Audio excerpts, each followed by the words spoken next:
اعوذ باللہ من الشیطان الرجیم بسم اللہ الرحمن الرحیم رب اشرح لی صدری ویسر لی امری واحلل عقدۃ من لسانی یفقہوا قولی یا اول الاولین و یا آخر الآخرین و یا ذا القوۃ المتین و یا رحم المساکین یا ارحم الراحمین یا اکرم الاکرمین یا اجود الاجودین یا ذا الجلال والاکرام۔ سبحان ربک رب العزت عما یصفون وسلام علی المرسلین والحمد للہ رب العالمین۔ اللہم صلی علی محمد وعلی آلہ وصحابہ وبارک وسلم۔ السلام علیکم ورحمۃ اللہ وبرکاتہ۔ میں نسرین افتخار اسلامک چینل اللہم لبیک سے اپنے تمام لسنرز، تمام ویورز سے مخاطب ہوں۔ اللہ رب العزت آپ سب کے رمضان کی عبادات کو قبول و مقبول فرمائے، اور اللہ آپ کی دعاؤں کو، آپ کی حاجات کو قبول کرے اور عطا کرے جو مانگ رہے ہیں۔ اس طرح کہ آپ مانگیں اور اللہ کے فرشتے وہ لے کے اڑ جائیں اللہ کے پاس کہ یہ آپ کا بندہ یا بندی مانگ رہا ہے، اس کو دے دے، تیری برکتوں والا مہینہ ہے۔ میری دلی دعا ہے کہ آپ سب کی دعائیں قبول ہوں اور سب کی جھولیاں اللہ اپنی رحمتوں نعمتوں سے بھر دے، سب کی پریشانیاں ختم ہوں، سب کی بیماریاں ختم ہوں، سب کی تنگی ختم ہو، سب کی بے روزگاری ختم ہو، ہر کوئی صاحب اولاد ہو، ہر کسی کے پاس اپنی چھت، اپنا گھر ہو، سکون ہو، چین ہو، راحت ہو، دل مطمئن ہو۔ شیطان کی چالوں سے بچے رہیں ہم سب لوگ، مجھ سمیت۔ اللہ میرے بچے، میرے شوہر، میرے بچوں کے بچے، میرے بہن بھائی، ان کے بچے، میرے ہمسائے، ملنے والے، دوست، جاننے والے، سب پہ بھی، سب کے لیے ہی دعا ہے۔ میرے نبی کی ساری امت کے لیے دعا ہے۔ میں کسی کو جانتی ہوں یا نہیں جانتی، سو وٹ، وہ ہیں تو میرے نبی کے امتی نا، ہیں تو ہم ایک ہی نا۔ تو اللہ تعالیٰ اپنا خاص کرم، اپنا خاص فضل سب پر کرے۔ تو آج میں آپ کو جو کہ کل بتانی تھی سورہ یونس، اس کے متعلق بتاؤں گی، اور میں کوشش کروں گی کہ آپ کو اچھے طریقے سے تفصیل سے بتاؤں۔ آپ لوگ بھی اپنی آراء سے ضرور مجھے بتائیے گا کہ کوئی آپ کو اس سے فائدہ بھی ہوا ہے، آپ کو پسند بھی آئی ہے یا نہیں۔ شکر ہے پچھلی تمام پہ تو آپ لوگوں نے بہت پسند کیا ہے، کہ بہت ہمیں کھل کے آپ نے بتایا اور ہمیں بہت سارا نالج میں اضافہ ہوا۔ تو میرا مقصد ہی یہ ہے بتانے کا کہ جو میں پڑھوں، میں دیکھوں، اور وہ میں آپ لوگوں کو بھی بتاؤں۔ تو اب ہے کہ سورہ یونس جو ہے، اس کو حضرت یونس علیہ السلام کو مچھلی والا اللہ نے کیوں کہا ہے؟ مچھلی والا ایسے ہی تو نہیں نا، اللہ نے کہا محبت سے، پیار سے ان کو سزا بھی دے لی جو ان سے غلطی ہو گئی، لیکن اس کے بعد پیار بھی آ گیا مچھلی والا کہہ کے۔ تو میں آپ کو اس کے متعلق بتاتی ہوں۔ یہ سورہ مکہ مکرمہ میں نازل ہوئی، البتہ بعض مفسرین نے اس کی 3 آیات نمبر 40، 94 اور 95 کے بارے میں خیال ظاہر کیا ہے کہ یہ شاید مدینہ منورہ میں نازل ہوئی تھی بعد میں، لیکن اوتھینٹک نہیں پتہ، ہو سکتا ہے ہوئی ہو سکتا ہے کہ نہیں ہوئی ہو، مجھے اتنا اوتھینٹک نہیں پتہ، لیکن جو میں نے پڑھا ہے وہ میں آپ لوگوں کے گوش و گزار کر رہی ہوں۔ تو سورت کا نام حضرت یونس علیہ السلام کے نام پر رکھا گیا ہے، جس کا حوالہ آیت نمبر 98 میں آیا ہے۔ مکہ مکرمہ میں سب سے اہم مسئلہ اسلام کے بنیادی عقائد کو ثابت کرنا تھا، اس لیے اکثر صورتوں میں بنیادی جو ہے نا زور توحید، رسالت، آخرت کے مضامین پر دیا گیا ہے۔ اسلام پر مشرکین عرب کے اعتراضات کے جواب دیے گئے ہیں۔ انہیں تنبیہ کی گئی ہے کہ اگر انہیں اپنی ضد جاری رکھی تو دنیا اور آخرت دونوں میں اللہ تعالیٰ ان کی طرف عذاب بھیج سکتا ہے۔ اس سلسلے میں پچھلے انبیاء میں سے حضرت موسیٰ علیہ السلام کی مخالفت کے نتیجے میں فرعون کے غرق ہونے کا واقعہ بھی ہے۔ حضرت نوح علیہ السلام کے واقعات اختصار کے ساتھ اس صورت میں ہیں، اور ان میں کافروں کو تو یہ سبق ہے کہ انہوں نے پیغمبر کی مخالفت میں جو رویہ اختیار کیا ہوا ہے، اس کے نتیجے میں ان کا انجام بھی ویسا ہی ہوگا جیسا نوح کی قوم کا اور جیسا فرعون کی قوم کا ہو۔ اور حضرت صلی اللہ علیہ وسلم اور مسلمانوں کی یہ تسلی کا سامان بھی ہے کہ ان ساری مخالفتوں کے باوجود آخری انجام انشاءاللہ انہی کے حق میں ہوگا، آخری جیت انہی کی ہوگی جو میرے نبی کے امتی ہیں انشاءاللہ۔ تو یہ دیکھیں، اب آپ آ جائیں سورت، میں پوری تو پڑھ کے آپ کو سنا نہیں سکتی، اتنا ٹائم نہیں ہے، پھر یہ کئی دن میں پوری ہوگی۔ میں ضروری باتیں آپ کو کوئی پڑھ کے ترجمے کے ساتھ اور کوئی تفسیر کے ساتھ آپ کو بتاؤں گی۔ یہ دیکھیں، یہ اللہ کہہ رہا ہے ان ربکم اللہ الذی خلق السماوات والارض من ستۃ ایام ثم استوى علی العرش یدبر الامر ما من شفیع الا من بعد اذنہ ذالکم اللہ ربکم فاعبدوہ افلا تذکرون۔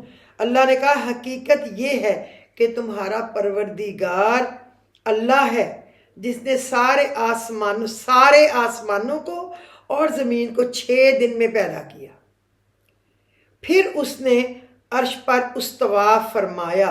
استوا کا معنی ہے، استوا کے لفظی معنی سیدھا ہونے کے ہیں، قابو پانے کے اور بیٹھ جانے کے ہیں۔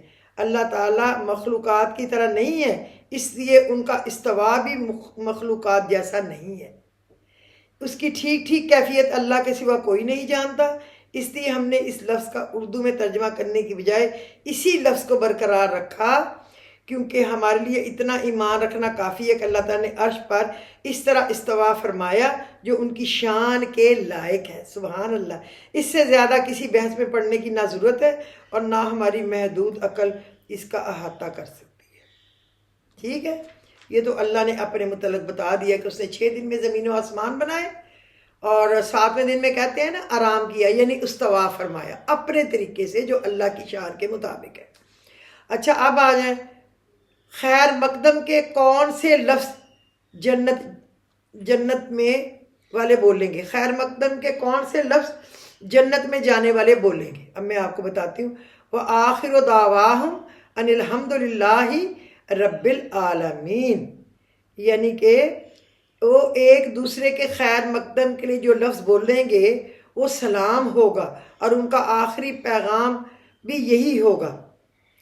وَآخِرُ دَعْوَاهُمْ أَنِ الْحَمْدُ لِلَّهِ رَبِّ الْعَالَمِينَ، تمام تعریفیں اللہ کی ہیں جو سارے جہانوں کا پروردگار ہے۔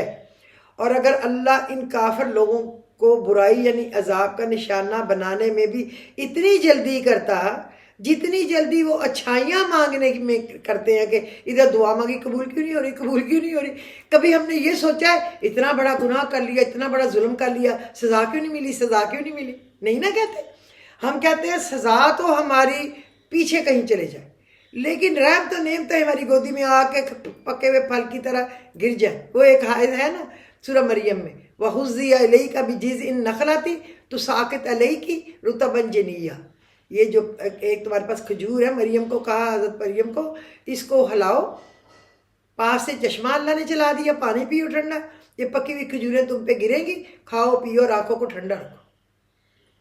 یہ وہ حساب ہے ہمارا۔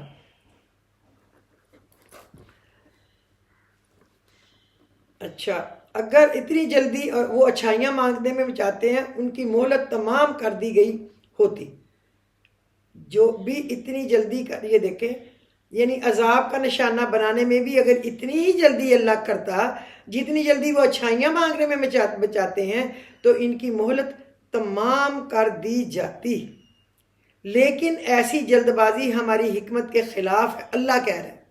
لہٰذا جو لوگ ہم سے آخرت میں ملنے کی توقع نہیں رکھتے، ہم انہیں اس کے حال پر چھوڑے دیتے ہیں کہ وہ اپنی سرکشی میں بھٹکتے پھریں۔ ٹھیک ہے، میں اس کی تشریح آپ کو بتاتی ہوں، اور اس سے بھی ضروری بات آ گئی ہے۔ اللہ نے کیا کہا ہے کہ اللہ نے کہا ہے بھلائی مانگنے کی جلدی کرتا ہے، تکلیف میں پکارتا ہے، یہ اللہ کہہ رہا ہے تکلیف میں پکارتا ہے، پھر جب میں ان کی تکلیف دور اس وقت منتیں ترلے کرتا ہے چیخے مار مار کے، اور جب میں ان کی تکلیف دور کر دیتا ہوں تو ایسے جاتا ہے چھوڑ کے مجھے بھول کے جیسے اس نے کبھی مجھے پکارا ہی نہیں تھا۔ ہم بھی کہتے ہیں نا فلانے رشتہ دار یا فلانے عزیز یا فلانے دوست نے اس وقت جب کام تھا تو اس طرح یاد کیا، اس کے بعد ایسے بلا دیا جیسے ہمیں جانتا ہی نہ ہو، کہہ دیتے ہیں نا۔ وہ تو اللہ ہے، وہ تو سچ مچ اس نے سب کچھ کیا ہے، اس نے تو کہنا ہی ہے۔ یہ دیکھیں، یہ جو پہلی میں نے آپ کو آیت بتائی ہے نا، وہ آیت نمبر 10 ہے سورہ یونس کی، ٹھیک ہے؟ اور اس سے اگلی 11 ہے کہ جو جلدی مانگتا ہے باقی چیزوں کو، اور بھلائیاں جلدی جلدی مانگتا ہے، اور برائیوں کا سوچتا ہی نہیں کہ جو مجھ سے ہو گئی سزا نہ مل جائے۔ اچھا، اب آگے اللہ نے جو گلہ کیا ہے نا، تکلیف میں پکارتا ہے اور منتیں کرتا ہے کہ اگر مجھ سے دور کر دے گا میں یہ کروں گا، یہ کہ جو ہی میں دور کرتا ہوں، چل بھائی تو کون میں کون، یہ اللہ کہہ رہا ہے۔ وَإِذَا مَسَّ الْإِنسَانَ الضُّرُّ دَعَانَا لِجَنبِهِ أَوْ قَاعِدٍ أَوْ قَائِمًا فَلَمَّا كَشَفْنَا عَنْهُ ضُرَّهُ وَمَرَّ كَانَ لَمْ يَدْعُنَا إِلَى ضُرٍّ مَسَّهُ كَذَلِكَ زُيِّنَ لِلْمُسْرِفِينَ مَا كَانُوا يَعْمَلُونَ۔ اللہ کہتا ہے کہ اللہ نے کہا ہے لہذا جو لوگ ہم سے آخرت میں ملنے کی توقع نہیں رکھتے ہیں، ہم انہیں ان کے حال پر چھوڑ دیتے ہیں، اپنی سرکشی میں بھٹکتے پھریں۔ اور جب انسان کو تکلیف پہنچتی ہے تو اپنے لیٹے بیٹھے کھڑے ہوئے ہر حالت میں ہمیں پکارتا ہے۔ اس میں کوئی شک ہے؟ نہیں ہے نا؟ میں بھی ایسے کرتی ہوں، آپ بھی ایسے کرتے ہیں، سچ مان جائے۔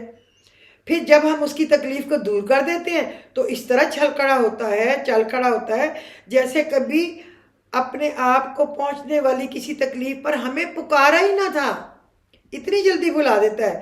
جو لوگ حد سے گزر جاتے ہیں انہیں اپنے کرتوت اس طرح خوشنما معلوم ہوتے ہیں کہ ہم نے تم سے پہلے کئی قوموں کو اس موقع پر ہلاک کیا جب انہوں نے ظلم کا ارتکاب کیا۔ یہ جو پہلی میں آپ کو بتایا نا کہ پھر بھول ہی جاتا ہے، وہ ہے آیت نمبر 12، ٹھیک ہے؟ اب آگے اس کا میں صرف ترجمہ بتا رہی ہوں۔ تو انہوں نے ظلم کا ارتکاب کیا تھا تو ان کے پیغمبروں نے ان کے پاس روشن دلائل لے کر آئے تھے، وہ ایسے نہ تھے کہ ایمان لاتے۔ ایسے مجرم لوگوں کو ہم ایسا ہی بدلہ دیتے ہیں۔ پھر ہم نے ان کے بعد زمین میں تم کو جانشین بنایا تاکہ یہ دیکھے کہ تم کیسے عمل کرتے ہو۔ اور جو لوگ آخرت میں ہم سے ملنے کی توقع نہیں رکھتے، جب ان کے سامنے ہماری آیات پڑھی جاتی ہیں جبکہ وہ بالکل واضح ہیں، تو کہتے ہیں یہ نہیں مگر یہ تو کوئی اور قرآن لے کر آئے ہو، تو یہ ہم نہیں مانتے۔ بھلائی کی طرح اگر گناہوں کی پکڑ اللہ جلدی کر لے تو پھر کیا ہوگا؟ اللہ یہ کہتا ہے۔ یہ دراصل کفار عرب کے ایک سوال کا جواب ہے۔ جب انہوں نے کفر کے نتیجے میں عذاب الہی سے ڈرایا جاتا تھا تو وہ کہتے تھے اگر یہ بات سچ ہے تو عذاب لے کیوں نہیں آتے؟ لے آؤ نا پھر ہم پہ عذاب۔ یونس علیہ السلام کی قوم یہ کہتی تھی، اللہ معاف کرے۔ تو عذاب کیوں نہیں آ جاتا؟ اللہ تعالیٰ فرما رہے کہ اگر یہ لوگ عذاب لانے کے لیے اتنی جلدی میں چاہ رہے ہیں جیسے وہ کوئی اچھی چیز ہو، لیکن اگر اللہ تعالیٰ ان کی خواہش کے مطابق بھی عذاب نازل کر دے تو ان کو سوچنے سمجھنے کی جو مہلت دی گئی ہے وہ ختم ہو جائے گی، اور پھر ان کا ایمان لانا معتبر بھی نہیں ہوگا۔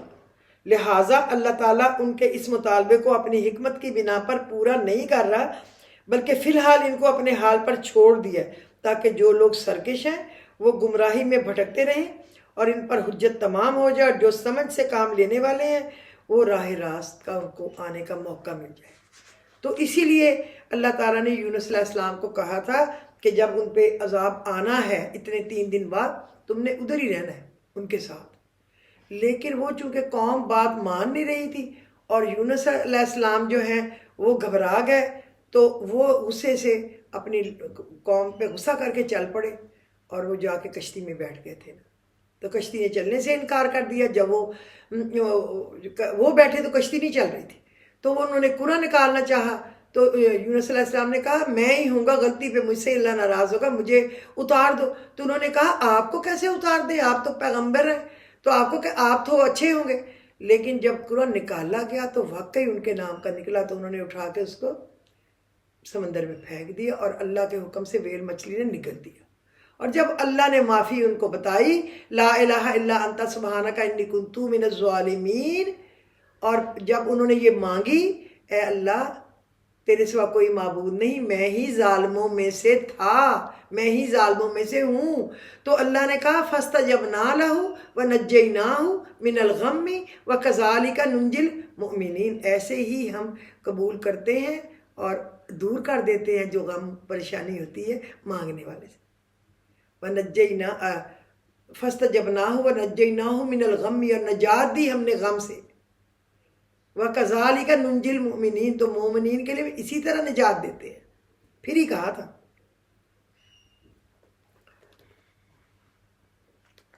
اچھا جی، پھر اور قرآن لے آؤ یا اس میں تبدیلی کر دو، انہوں نے یہ کہا تھا. اچھا یہ جو ہے نا، اے پیغمبر ان سے کہہ دو مجھے یہ حق نہیں پہنچتا کہ میں ان میں اپنی طرف سے کوئی تبدیلی کروں. پیغمبر کو بھی اجازت نہیں تبدیلی کرنے کی. میں تو کسی اور چیز کی نہیں، صرف اس وحی کی پیروی کرتا ہوں جو مجھ پر نازل کی جاتی ہے. اگر میں اپنے رب کی نافرمانی کر بیٹھوں تو مجھے ایک زبردست دن کے عذاب کا خوف ہے. کہہ دو کہ اگر اللہ چاہتا تو میں اس قرآن کو تمہارے سامنے نہ پڑھتا اور نہ اللہ تمہیں اس سے واقف کراتا. آخر اس سے پہلے بھی تو میں ایک عمر تمہارے درمیان بسر کر چکا ہوں. کیا پھر بھی تم عقل سے کام نہیں لیتے؟ پھر اس شخص سے بڑا ظالم کون ہوگا جو اللہ پر جھوٹ بہتان باندھے یا اس کی آیتوں کو جھٹلائے؟ یقین رکھو کہ مجرم لوگ فلاح نہیں پاتے، اور یہ لوگ اللہ کو چھوڑ کر ان من گھڑت خداؤں کی عبادت کرتے ہیں جو نہ ان کا کوئی نقصان پہنچا سکتے نہ ان کو فائدہ دے سکتے. اس میں کوئی شک ہے؟ اور کہتے ہیں یہ اللہ کے پاس ہماری سفارش کرنے والے ہیں. اے پیغمبر ان سے کہو کہ کیا تم اللہ کو اس چیز کی خبر دے رہے ہو جس کا کوئی وجود اللہ کے علم میں نہیں، نہ آسمانوں میں نہ زمین میں؟ حقیقت یہ ہے کہ اللہ ان کا مشرکانہ باتوں سے بالکل پاک اور کہیں بالا تر ہے، اور شروع میں تمام انسانوں کی اور کسی اور دین کے نہیں، صرف ایک ہی دین کے قائل تھے. پھر بعد میں وہ آپس میں اختلاف کر کے الگ الگ ہو گئے. اور اگر اللہ تمہارے پروردگار کی طرف سے ایک بات پہلے سے طے نہ کر چکا ہوتا تو جس معاملے پر جو لوگ اختلاف کر رہے ہیں ان کا فیصلہ دنیا میں ہی کر دیا جاتا. اور یہ لوگ کہتے ہیں کہ اس نبی پر اس کے رب کی طرف سے کوئی نشانی کیوں نازل نہیں ہوئی، کیوں نہیں نازل کی گئی؟ تو اے پیغمبر تم جواب میں کہہ دو کہ غیر کی باتیں صرف اللہ کے اختیار میں ہیں، لہٰذا تم انتظار کرو، میں بھی تمہارے ساتھ انتظار کرتا ہوں. اور انسانوں کا حال یہ ہے کہ جب ان کو کوئی تکلیف پہنچنے والی ہو، کس تکلیف کے بعد ہم اس کو رحمت کا مزہ چکھاتے ہیں تو ذرا سی دیر میں وہ ہماری نشانیوں کے بارے میں چال بازیاں شروع کر دیتا ہے. اب میں آپ کو اس کی تھوڑی تشریح بھی سمجھا دوں. یعنی قرآن میرا بنایا ہوا نہیں ہے بلکہ اللہ کا بھیجا ہوا ہے.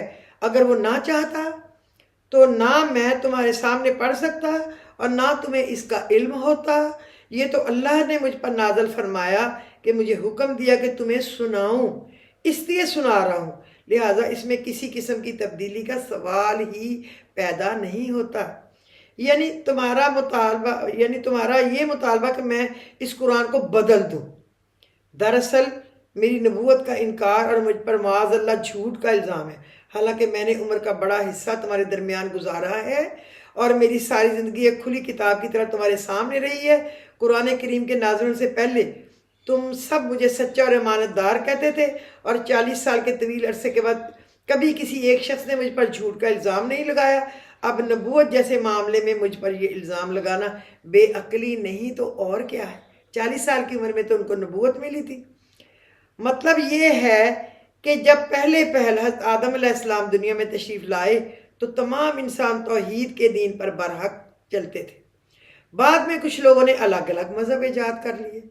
اللہ تعالیٰ یہی دنیا میں ان کے اختلافات کا فیصلہ کر سکتا تھا، لیکن چونکہ اللہ تعالیٰ نے کائنات کی تخلیق سے پہلے ہی یہ طریقے طے فرمائے ہوئے تھے کہ دنیا انسانوں کے امتحان کے لیے پیدا کی جائے گی اور ہر شخص کو موقع دیا جائے گا کہ اللہ تعالیٰ کی طرف سے پیغمبر بھیجے جائیں گے جو لوگوں کو دنیا میں آنے کا مقصد بتائیں اور دین حق کو واضح دلائل پیش کریں. پھر وہ اب ان کی آزاد ہے، مرضی ہے، جو راستہ چاہے اختیار کریں اور آخرت میں فیصلہ کر دیا جائے گا کس کا راستہ صحیح اور انعام کے قابل تھا، کس کا غلط اور قابل سزا ہے.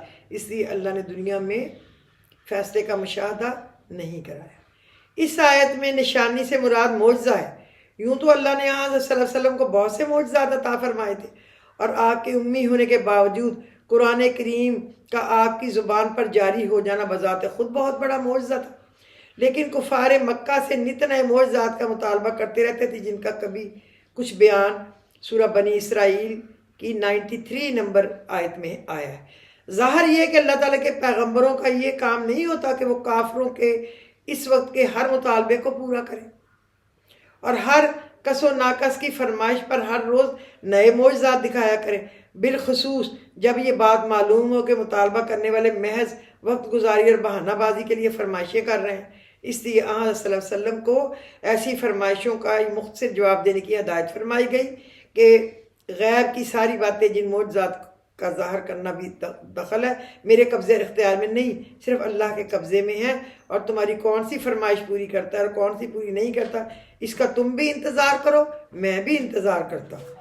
جب تک مصیبت کا سامنا تھا اس وقت تک تو بس اللہ ہی یاد آتا تھا، لیکن جب اس کی رحمت سے مصیبت دور ہو جاتی ہے، اس وقت اچھا وقت آتا ہے تو ان کی اطاعت سے منہ موڑنے کے لیے ہیلے بہانے شروع ہو جاتے ہیں، جس کی مثال آگے دی گئی۔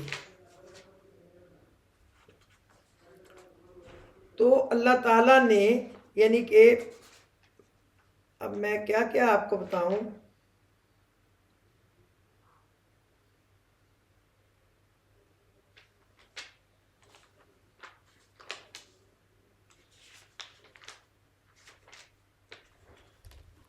اللہ تعالیٰ کے لیے چال کا لفظ ایک طنز کے طور پہ اللہ نے استعمال کیا ہے، اور اس سے مراد ان کی چال بازیوں کی سزا دینا ہے۔ دنیا کی حالت بھی ایسی ہی ہے کہ اس وقت دو بڑی خوبصورت اور نبی سچی معلوم ہوتی ہیں بنی ہوئی بات، لیکن اول تو کبھی قیامت سے پہلے ہی اللہ تعالیٰ کی کسی عذاب کی وجہ سے اس کی ساری خوبصورتی ملیہ میٹ ہو جاتی ہے، اور دوسرے جب انسان کی موت کا وقت آتا ہے تب بھی اس کے لیے دنیا اندھیر ہو جاتی ہے، اور اگر ایمان اور عمل صالح کی پونجی پاس نہ ہو تو پتہ چلتا ہے کہ ساری خوبصورتی دراصل ایک عذاب تھی۔ اب جب قیامت آئے گی تب یہ ظاہری زیب و زینت بھی پوری دنیا سے ختم ہو جائے گی۔ وعدے کی یہ انتہائی لطیف پیرا یہ ہے کہ اللہ نے اس میں کچھ اور کھول کر بیان نہیں فرمایا بلکہ پردے میں رکھا ہے۔ اس کا مطلب یہ ہے کہ جنت میں تمام بہترین نعمتوں کے علاوہ کچھ ایسی نعمتیں بھی ہوں گی کہ اگر اللہ ان کو بیان بھی فرما دے تو ان کی لذت اور حلاوت کو انسان اس وقت محسوس کر ہی نہیں سکتا۔ بس انسان کے سمجھنے کے لیے اتنا ہی کافی ہے کہ اللہ تعالیٰ نے کچھ اضافی نعمتوں کا ذکر فرمایا ہے جو انہی کی شان کے مطابق ہوں گی۔ حضرت صلی اللہ علیہ وسلم نے اس آیت کی تفسیر پہ منقول ہے کہ جب تمام جنتی جنت کی نعمتوں سے سرشار اور ان میں مگن ہو چکے ہوں گے نا تو اللہ فرمائیں گے کہ ہم نے تم سے ایک وعدہ کیا تھا، اب ہم اسے پورا کرنا چاہتے ہیں۔ جنت کے لوگ کہیں گے اللہ تعالیٰ تو نے تو ہمیں دوزخ سے بچا کر جنت عطا فرما کر سارے ہی وعدے پورے کر دیے ہیں، اب کون سا وعدہ؟ اس پر اللہ اپنا حجاب ہٹا کر اپنی زیارت کرائیں گے، اور اس وقت جنت والوں کو محسوس ہوگا کہ یہ نعمت تمام نعمتوں سے زیادہ لذیذ اور محبوب اور خوبصورت ہے جو انہیں اب تک عطا ہوئی ہیں۔ یہ دیکھیں، یہ سب سے بڑا انعام جو ہوگا نا وہ یہ ہوگا، یہ آیت نمبر ہے 26 کے اندر آتا ہے، 25 اور 26 میں، سورہ یونس کی آیت نمبر 25 اور 26 میں، یعنی نیکیوں پر تو ثواب کئی گنا دیا جائے گا جب اللہ تعالیٰ کی زیارت کی وہ نعمت بھی داخل ہے جب اس کا ذکر ہوا، لیکن برائی کی سزا اس برائی کے جتنی ہی ملے گی اس سے بڑھا کے نہیں اللہ دے گا۔ یہ میرے رب کا انصاف ہے۔ جن بتوں کو انہوں نے خدا مان رکھا تھا وہ تو بے جان تھے، اس لیے انہیں پتہ ہی نہیں تھا کہ یہ لوگ ان کی عبادت کرتے ہیں، اس لیے جب اللہ تعالیٰ ان کو زبان عطا فرمائیں گے تو شروع میں ہی وہ صاف انکار کر دیں گے کہ یہ لوگ ہماری عبادت نہیں کرتے تھے۔ پھر جب بعد میں انہیں پتہ چلے گا کہ یہ واقعی ان کی عبادت کرتے تھے، وہ کہیں گے اگر کرتے بھی تھے تو ہمیں اس کا پتہ نہیں تھا۔ وہ نہیں مانیں گے، وہ اپنے آپ کو الگ کر لیں گے، وہ کہیں گے بھی تو جان، تیرا کام جانے۔ اور یہ آیت ہے 28 نمبر آیت میں، 28 نمبر آیت کا میں نے آپ کو تفسیر بتائی ہے، یعنی ہر عمل کی کلئی کھل جائے گی کہ اس کی حقیقت کیا ہے۔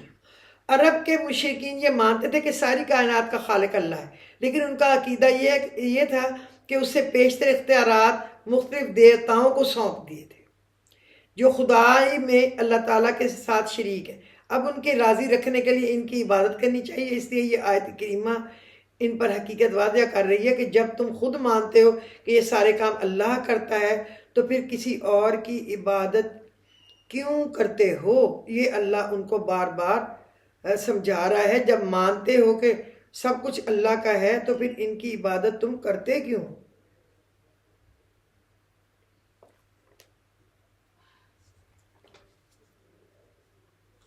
اور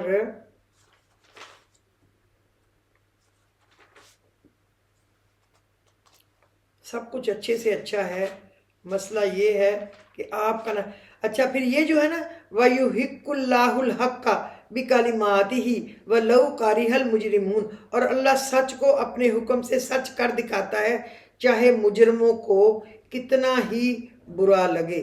یہ آیت نمبر